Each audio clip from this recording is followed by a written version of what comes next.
So today we want to cover where the signal from the eye goes to. Now you can see over here something happening whenever the lights are in the correct position. So you can see there's this little quadrant that's sparkling, and every once in a while that quadrant causes activity to appear around this line here that you see here. This is called the Calcarine Sulcus. You can see here a lot of sulci, and this is just one of them. This picture I took from one of my students at the magnet that we have here at Western at the Robarts Research Institute. So you can see here that whenever the lights are, this is the right side of the brain that we see here. So this is the right calcarine, and activity appears here whenever there's a visual signal in the left visual field, so on the opposite visual field. And whenever the signal is below the line of sight, activity appears above the calcarine, and the opposite when things are above the visual field. It's below the calcarine. So this is what we'll be talking mostly about, this area here. But before that, let's take a look and see how the signal from the eye gets to this place. And you can see here that, again, this side of the brain, one side of the brain, sees everything on the opposite visual field. So the right side sees the left visual field, and the left side of the brain sees the right visual field. That means that whichever eye is seeing the medial portion of the retina, that portion has to cross over to the other side. Okay? And it crosses over here on the optic chiasm. It says the structure means that a crossing over point. So you can see every time the green line is the one that crosses over, and it's always the medial portion of the retina. Okay? Everything from the fovea to the medial side. Now, you remember there were ganglion cells of different sizes in the retina. You can see here a small one close to the fovea, and you can see that it goes to a structure called the LGN. Now, this other one is more in the peripheral part of the retina, and it goes to two places. It goes to the LGN again, but it also goes to a structure called the superior colliculus. Now, the superior colliculus is responsible for something called the visual grasp reflex. The visual grasp reflex is whenever something appears in my periphery, a hand waving or a noise, I look over to see what it is. That is, I point my fovea at it. That is, I point these small cells at it. Okay? So, this portion here, this pathway here, is telling you where objects are. And then this portion here, the one coming from the fovea, tells you what they are. So you see something in your periphery, you know where they are, but you have a poor idea of what they are, and then you point your fovea at it, and it has all this detail, and you can tell what it is.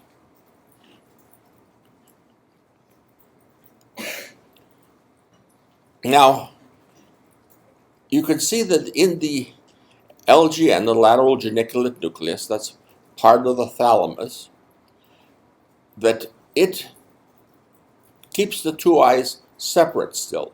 So you have here the right eye coated in red, and you can see that it projects to layers in the lateral geniculate nucleus that are also labeled red. Okay? And this eye is labeled blue, and it goes to different layers in the lateral geniculate nucleus. That means that cells here see from one eye only, okay? Either, depending which layer you're talking about, or the left eye or the right eye. Now, the other thing to note is that this P here signifies something called parvocellular, small cells. Okay, they're the ones that come from the fovea. The M here signifies magnocellular, which are the big ganglion cells, and they come from the periphery of the fovea. So you can see that the two parts of the retina are represented in different places.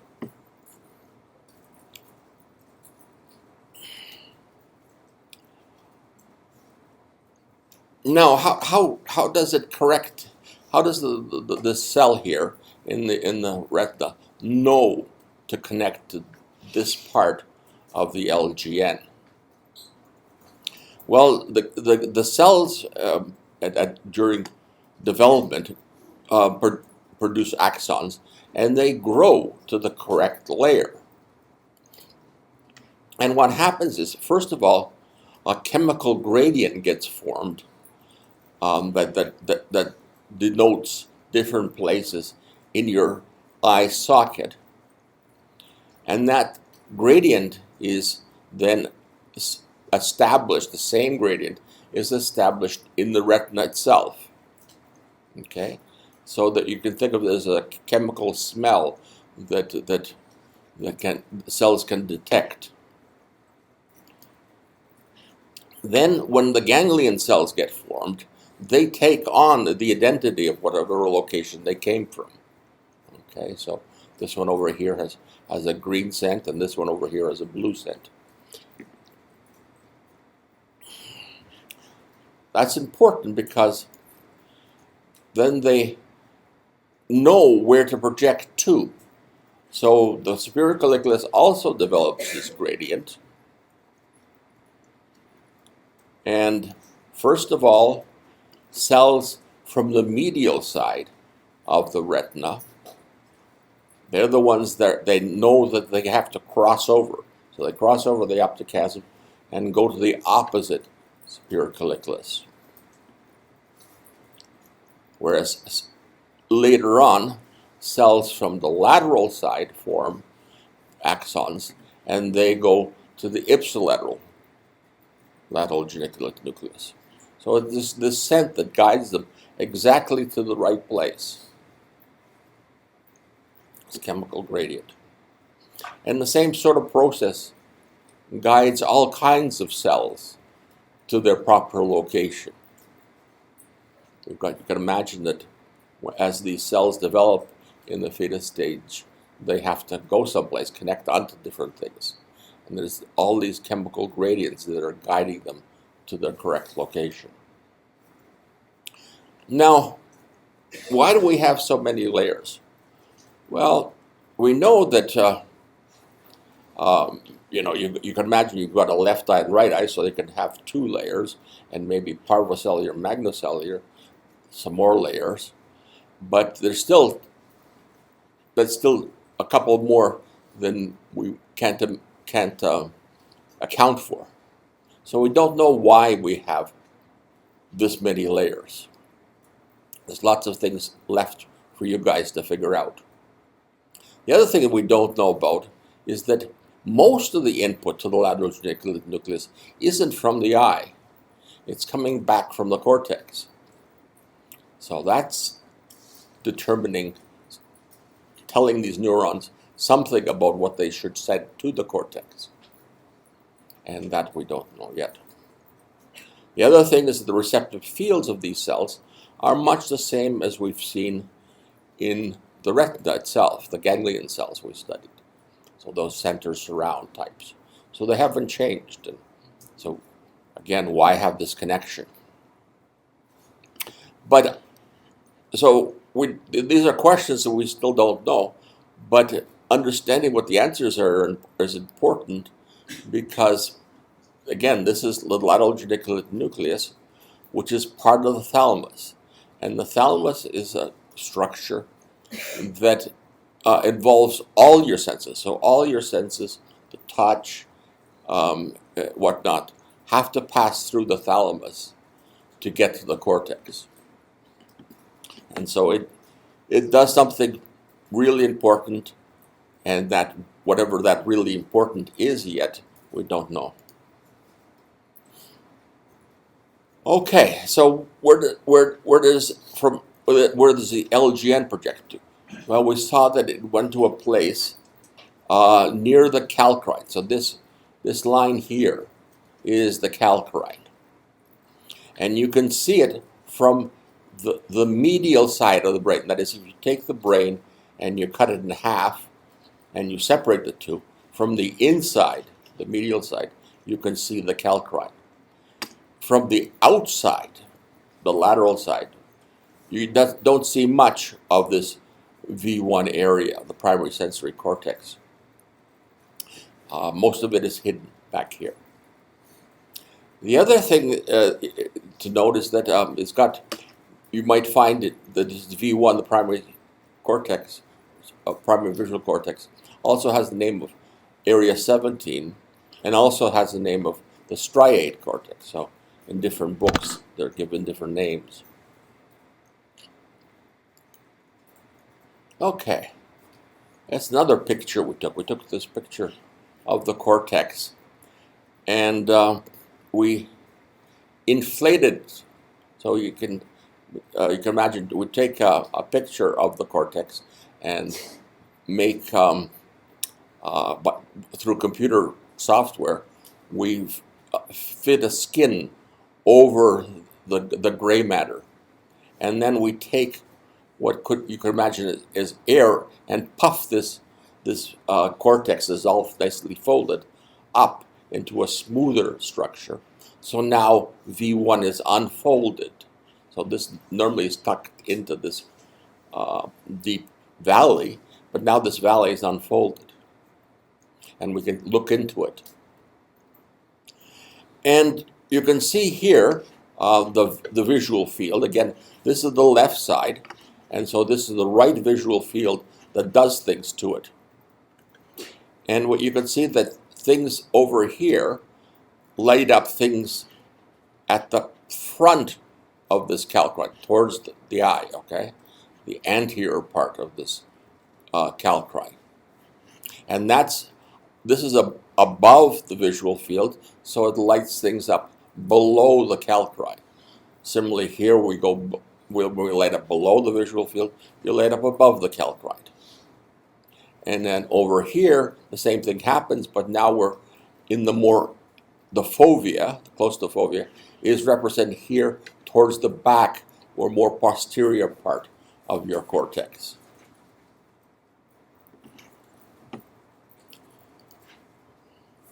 Okay, again, this is another image from another point of view of the calcarine. This is this valley, and there's the bottom of it, and labeled as the calcarine. And you can see that it's made of gray matter. That's the surface over here. And below it is something called white matter. Well, gray matter is where your cells are. So that's where their cells are and where all the synapses occur. The white matter is the wiring, where all your axons are. So you have a cell here, and then once it travels, it sends an axon into this white matter and then connects on to some other part of the cortex, loops around. And you have longer axons and shorter axons. But the important thing is that everything it's here that all your memories are stored. So all the connections of the brain are formed in the gray matter. And it's this thin little ribbon of cells that contains all your memories.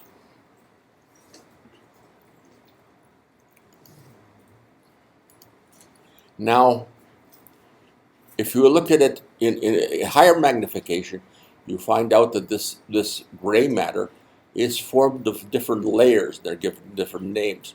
Layer 1 at the top, layer 6 in the bottom. Layer 4C is important because A, for the visual cortex, it's very thick, and this is where all the LGN input comes into the cortex. And it's because this heavy signal coming, huge signal coming from the eye, that makes this layer very thick. The next area, called V2, surprisingly, suddenly has a very thin layer 4. Okay, and you can tell where area 2 starts just by looking anatomically at a sudden decrease in thickness anatomically of the cortex. So what happens?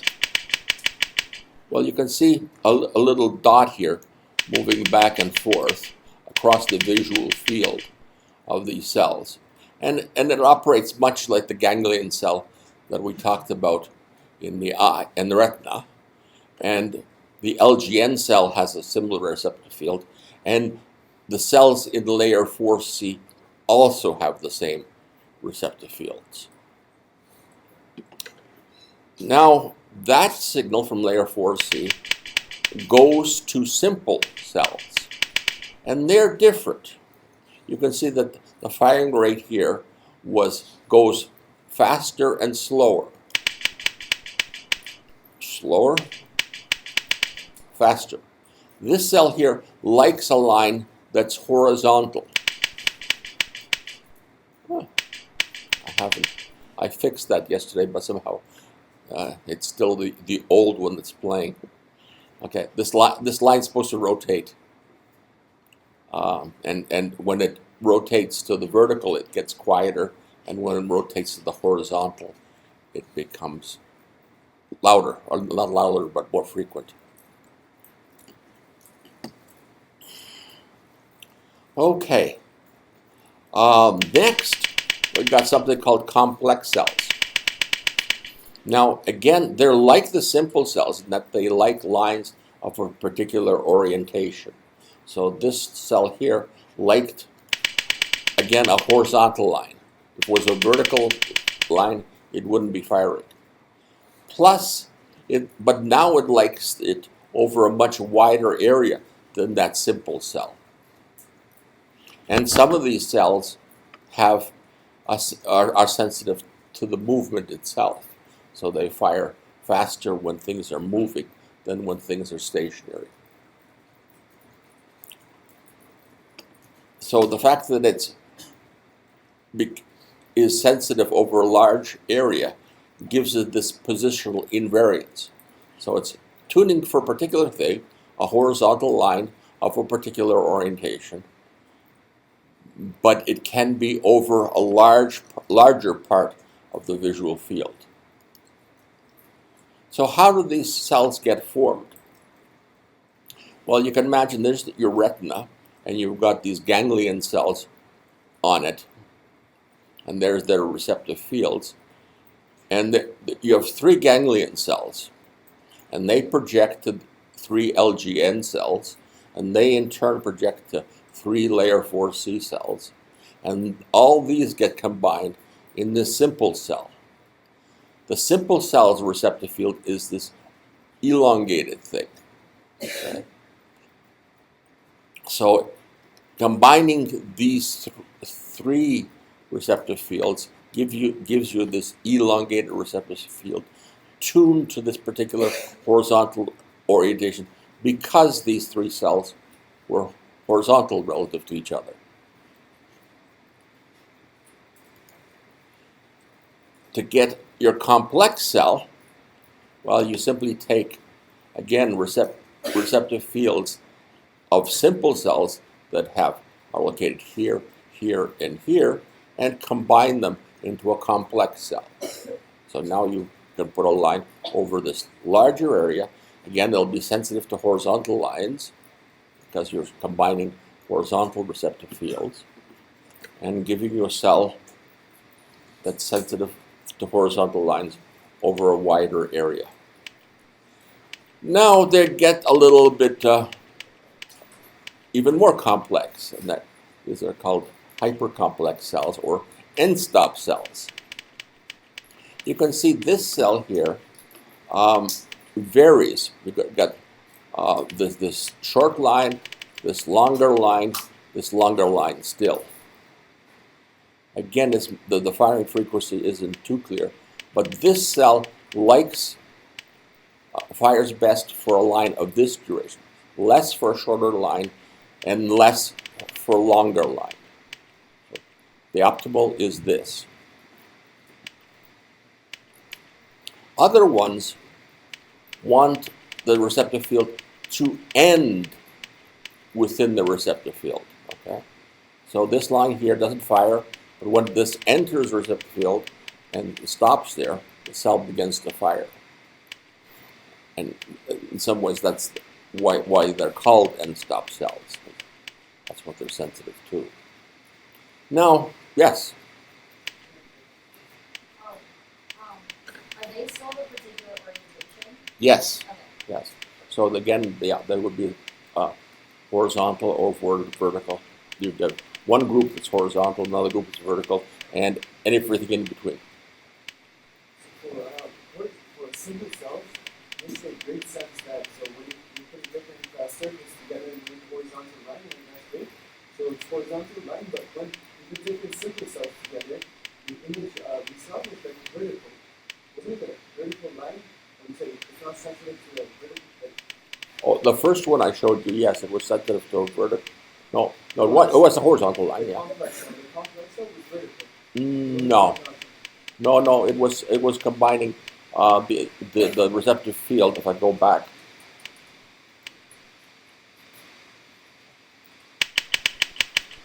oops.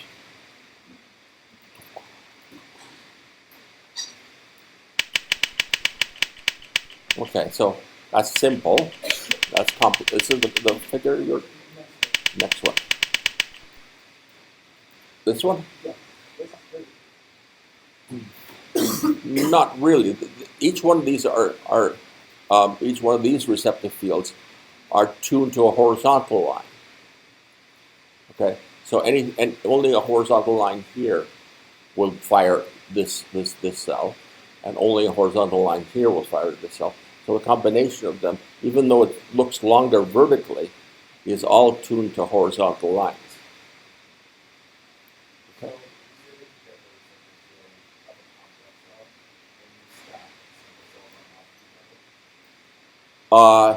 By stack, if you meant combined.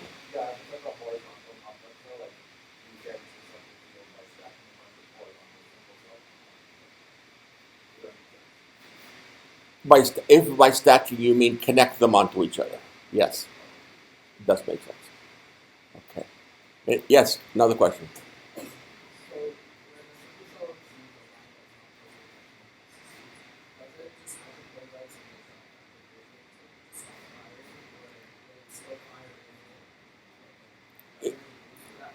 It will fire at cells have their sort of basal rate of firing, and some are a little bit slower and some are a little faster, but that's what it'll fire at its, as if nothing was there. The same rate as if nothing was there. If it was a vertical line, one that it wasn't tuned to.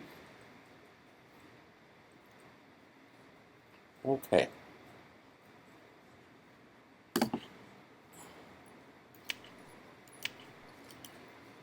So, often, especially I used to teach in the medical class, I get a question, which is, why is this important and clinically relevant? Well, the answer to that question is that this type of connection, so stacking, as one of the students said just now, this stacking technique seems to be the way the whole brain is built up. So we've seen here, simple cells getting the complex cells, but it keeps going. And we'll see in the next lecture, it eventually gets to cells that recognize faces. And so what we're doing is we're getting a cell, like a simple cell, that's tuned to a particular feature, and then generalizing it over an area. And again, we then do something that's tuned to a particular feature and generalize that over an area. And finally, we get to the cell we'll talk about next week, is that you can see a face anywhere near retinal field, visual field, and you recognize it as the same face. Okay, so for that, a fellow by the name of David Hubel, and together with Thornton Weasel, got the Nobel Prize for discovering this. And David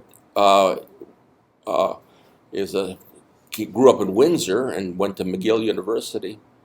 And I was fortunate about 15 years ago to have him come here and lecture in this course. So that was a privilege and at the same time a scary moment in my life. The other thing that I should mention, and we'll see in a moment, is that what they also discovered is these cells are organized, and their organization can lead to something called a form of blindness called amblyopia. So we'll look at that in a moment. But before we do that, let me describe a patient.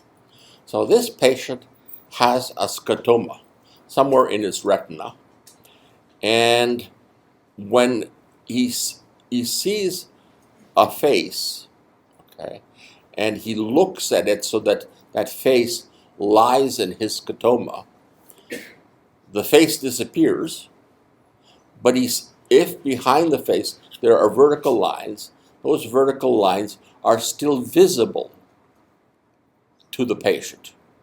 The patient still sees vertical lines. Okay, so the scotoma is your blind spot somewhere in the visual field that lacks that when you put an object in, you can't see it. Well, how does this happen? Well, you can imagine that if the face is in your blind spot, there's not going to be any ganglion cells activated by that, and therefore no simple complex or anything coming from that area, and the face will not be visible. So that's easy to figure out.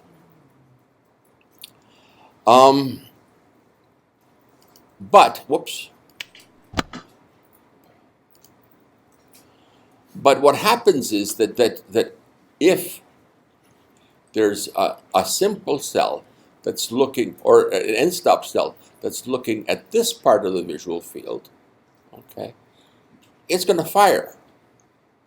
And there's nothing going to tell it that this line started here, but that it didn't stop here. So it's going to just send it. You've got another simple end-stop cell over here telling you that the same line started here, and so nobody's telling you it doesn't continue. So the brain just imagines that this line continues right through that part of the visual field. Okay. Now you might be a little skeptical about this, right? Sounds theoretical to you. Well, I will show you. All have this experience right now. Okay? That's because all of you have a blind spot. And that blind spot is where your optic nerve exits from the eye. Okay?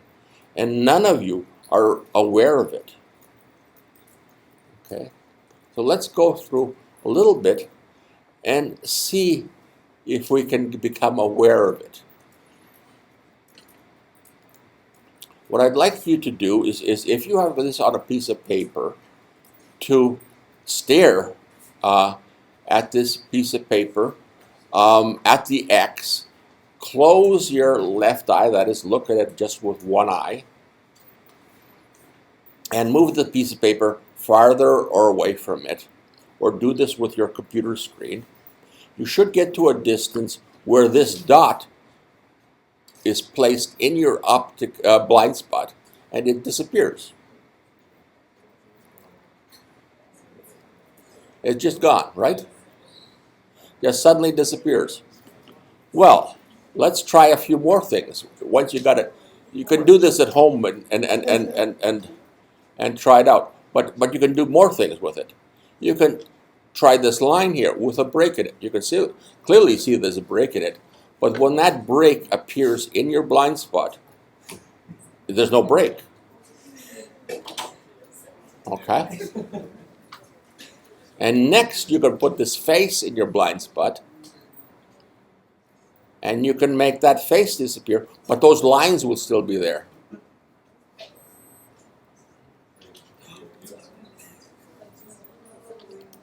And finally, well, not finally, well, it was one more. You can see that the blue dot disappears, and wherever you're looking at appears yellow. So it fills in the color. So that this is, and lastly, you can see that it's filling in this complex pattern. So that gives you a clue. The brain is making things up. Don't trust it. It tries to figure out to the best it can, given its limited knowledge. So it can only it doesn't get any input from this area. So it just figures out it must be the same as things around it, and fills it in and lies to you that there's nothing there. The other thing the visual cortex does is improve on what you see. So if you, and this is one of the functions of these simple and complex cells. So you can imagine if you take this and you place it, maybe when you go home, place this at the back of the room, and place it at as far back as you can go, and this should become like, you can't tell if it's one dot or two dots. But you should be able to still tell that it's two lines. Okay? So let's suppose here you can't tell it's one dot or two dots, but here you can, and it only gets to this point where you can start having difficulty telling whether it's two lines. So this is the acuity for lines, and this is the acuity for dots. And this is what simple cells see. They see lines of particular orientation. So several ganglion cells combine in the visual cortex to form these receptive fields of simple cells, and that combination gives them higher resolution. They can tell to a finer degree whether it's two lines or one line.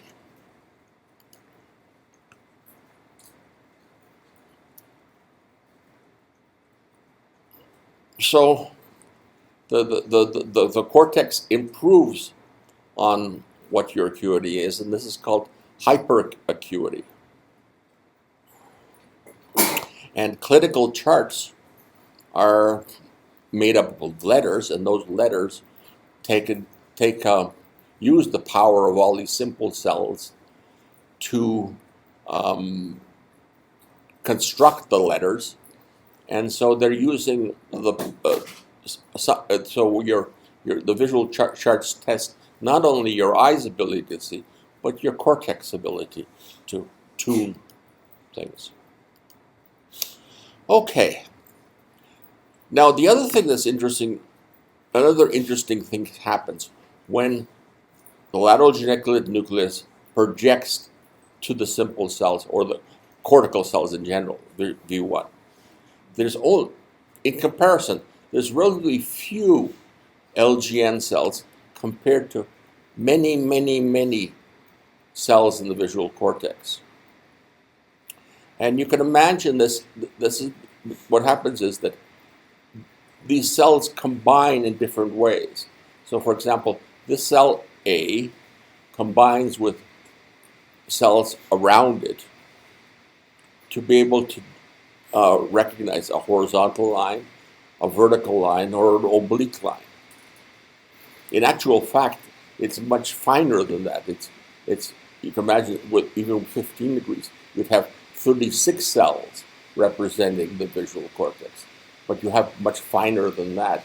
You have, tiny fractions of a degree. So you have hundreds of cells, which each one cell in here will project to several hundred cells to come up with those kind of fine judgments as to whether it's horizontal or vertical. Okay. So, in your cortex, this is again looking from the unfolded cortex, and there's calcarine going down it. This is the foveal region of the cortex, V1, and this is the peripheral region of the cortex. Now, you don't see this as physical lines, but if you look at it, you could measure the activity of cells. And the activity of cells suggests that what you have here is a columnar organization. So looking down, you see the top of a column that goes into the gray matter. And each column analyzes one little area of information from your retina. So this over here is a little area in your periphery. This is a nearby area of the periphery. This is an area in your fovea. This is a nearby area in your fovea.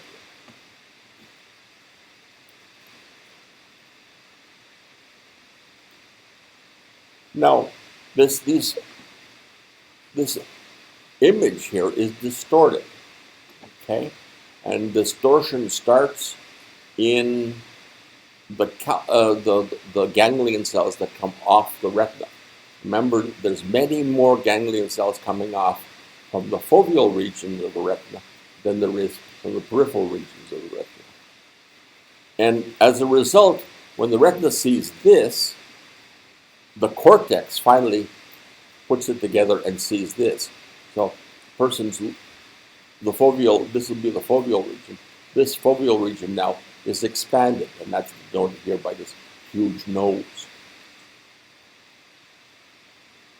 And the peripheral region is made much smaller, and that's denoted here by this small periphery.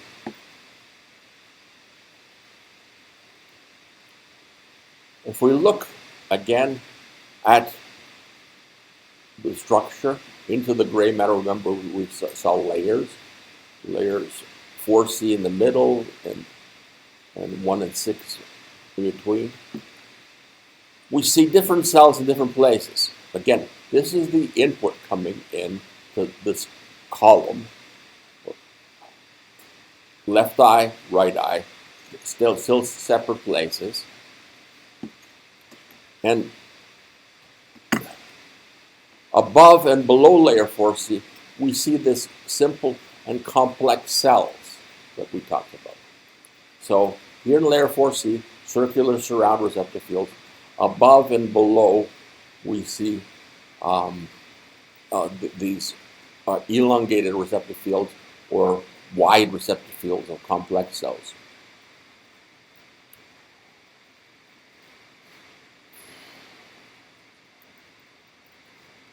So each of these hypercolumns extracts information as follows. So first of all, it extracts something called stereopsis. Okay, that's your ability to see with the two eyes combined. Seeing with the two eyes combined gives you a sense of depth. I don't know if you've tried looking through a binocular microscope. If you close one eye, the depth disappears. If you look with two eyes, you see cells or whatever you're looking at in depth. We'll show you some examples of this depth in a few moments. But again, so you look here, and you see that where the input enters into layer 4C, it's green or it's orange. Okay, orange over here, green over here. So they're still separate in layer 4C. Okay, one eye, the other eye. or binocular is another name for it. When you go above, again, parts of it are just one color, green or orange.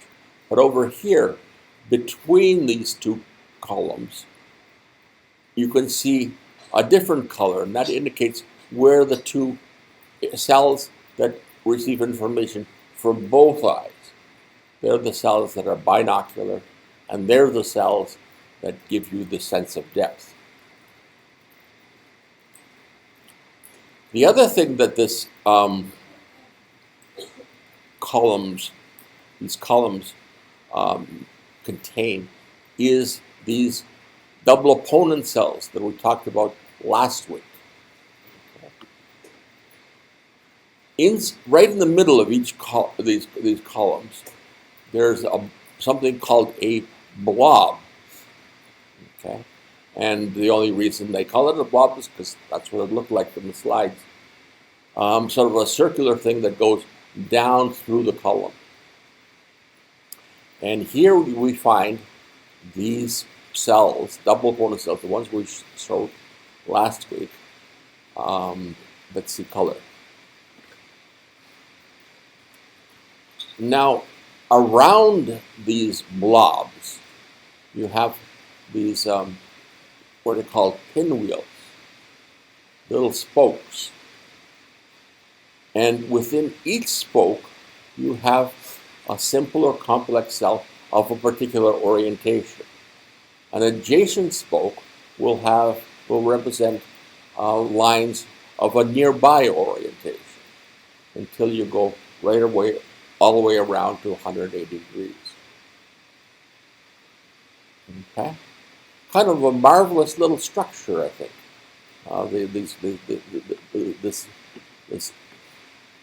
These columns, and again, you know, the cells' neighboring orientations are placed next to each other. Again, so to make connections short. So it's a general principle of the brain that cells like to be near cells of their own type. Okay, what happens with these cells when you're born and as you grow? Well, at the very beginning, you know, we're looking at, again, layers above and below layers 4C. These cells, when at birth, receive input from the two eyes. So one eye and the other eye. As an adult, if you're a normal adult, this is what you see. Okay, we saw near the edges of the two columns, we see binocular cells.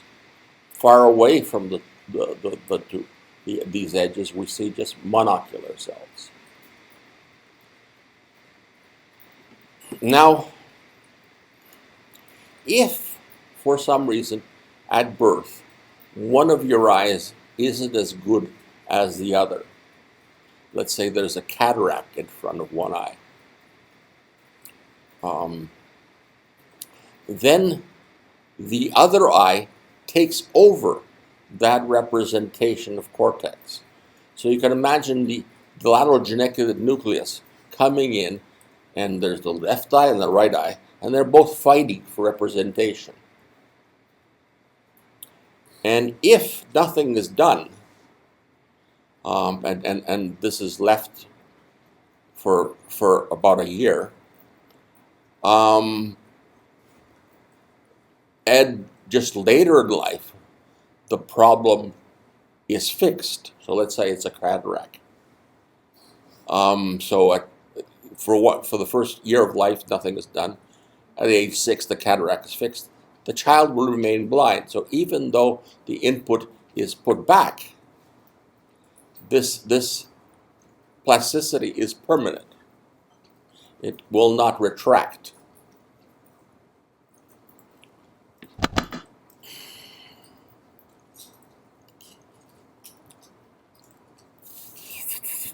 Now, one of the interesting things done in cats was that they showed that if one eye is deprived, if you made the other eye equally deprived, then you'll maintain that plasticity. It'll stay plastic. Okay, so what they did was raise kittens in equal levels of darkness. Okay, and the plasticity remained. How does this plasticity occur? Well, it's something called a Hebbian synapse. And in the Hebbian synapse, they depend on synchronous activity. So this is input from one eye, this input from the other eye. You have these receptors. The one that's blue is called an Nmda receptor. Now, if these two, or all four, fire simultaneously, they'll have a much bigger effect on the cell, how much they depolarize the cell, than if only one fired. Okay? And so when cells fire together, they produce a sequence of events, which we'll look at in a moment, that cause them to connect to each other. Okay, so the thing to remember is that cells that fire together wire together, and this principle is a principle that's important for all types of plasticity. That is, all types of learning. Everything that you're learning today is largely driven by this type of event. So how does it work? Well, first of all, you've got this depolarization. In this case, these two cells fired. That produce a large depolarization here. When this happens, okay, this Nmda receptor, the blue one, opens up and allows calcium to flow into the cell. When calcium flows into the cell, it releases this neural growth factor, and this neural growth factor gets transmitted or diffuses into the cells and affects those cells, those axons that have been recently fired, not the other ones. Okay? And it causes them to get larger, and the ones that aren't in touch with this neural growth factor get smaller. Okay, so you can imagine that this type of whenever you have things that are correlated, so firing together, you strengthen them, and whenever things are uncorrelated, you weaken the connections, is an important principle that guides learning in your brain. Here we have, again, activity coming synchronously from this eye, but not from this eye. Okay, and we got strong connections here, weak connections here. Here we have synchronous activity coming from both eyes. Okay, and then the connections get strong to both eyes. And these connections are long-lasting and semi-permanent. Now, you can imagine that this can do marvelous things. So, for example, if you're shown a vertical line, you're a child and looking at the world and you see a line that's of this orientation, well, you activate a bunch of cells, ganglion cells here, and a bunch of ganglion cells here that know nothing with each other. These cells don't know these cells exist, but they end up in the cortex onto these binocular cells, and those that happen to be in a common receptive field get strengthened. So those connections get strengthened. The other ones that aren't in the similar receptive fields get weakened, and so you have a lot of tuning that goes on at birth, just because this line lights up this particular cell at the same time, and not some other line. Okay.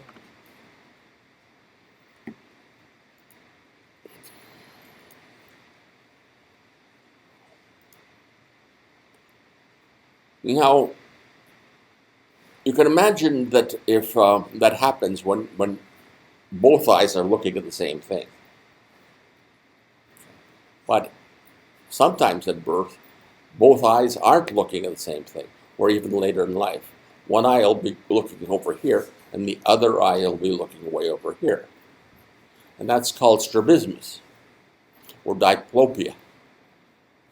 And whenever that happens, these binocular cells do not get activated. And whereas in a normal person, you have monocular cells here in layer 4C and binocular above and below, these children with strabismus develop monocular cells in these higher and lower layers, and as a consequence are never able to see in stereo. And about 10% of you may suffer this problem to some degree. I'd like you to try something interesting. Try to look at these flowers, but cross your eyes. So imagine the flower is actually closer to you than it is there. And when you do that, when you cross your eyes, you should be able to get to a point where you see 3 images of flowers, rather than the 2 you see here. A new one will appear. How many of you are able to cross your eyes so you see 3 sets of flowers? 1, 2, 3, 4, 5, 6. Okay, quite a few. Keep trying those that happen, because it's quite a neat feeling of what happens when you got it. When you have it, you see this flower in stereo. And you can move your head back and forth, and the flower moves to side. You know? And that's because I took this picture of the flower in my garden, and one from over here and the other one from slightly over here, just the same as the 2 eyes are separated in distance. Okay, they both have slightly different images of the flowers. So this is what stereo is, this ability to see in 3 dimensions, things popping out of the screen.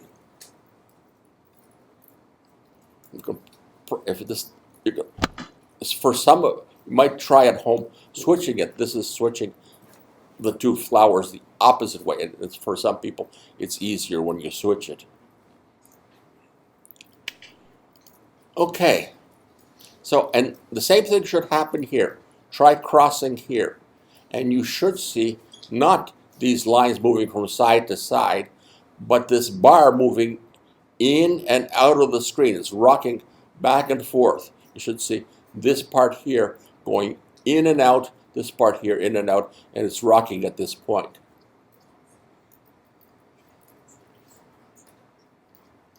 Okay.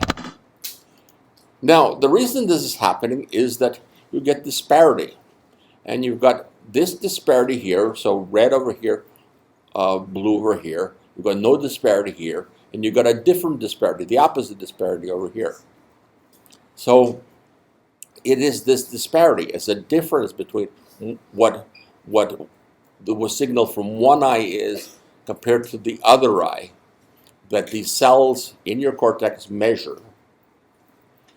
And that measure gives you a sense of whether it's closer to you or farther from you, coming in or out of the page. I'll pass some glasses around at the end of the class, and we can play with that a little more.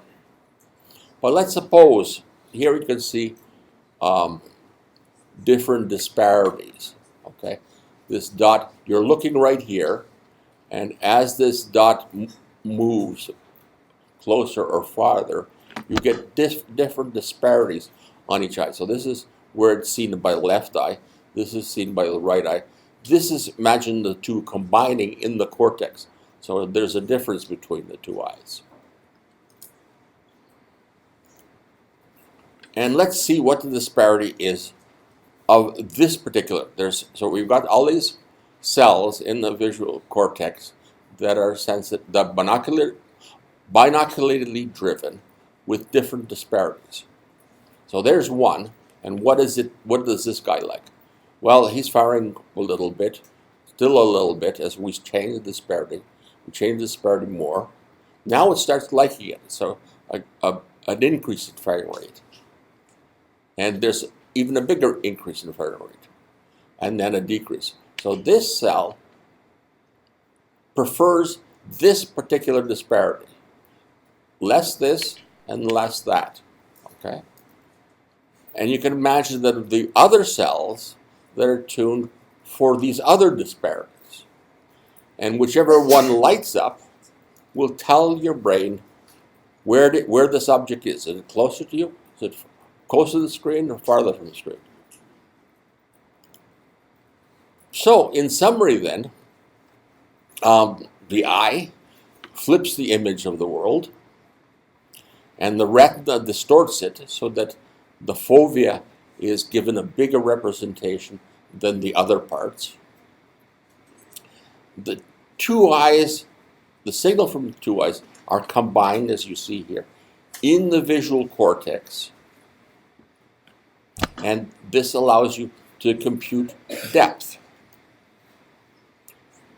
You can see that the cortex then has these channels, featured channels. Some cells, the cells, the blobs, extract color. There's binocular cells that compute disparity and depth. And then there's simple and complex cells that look at that are sensitive to edges, orientations, and their motion. Okay, that's it.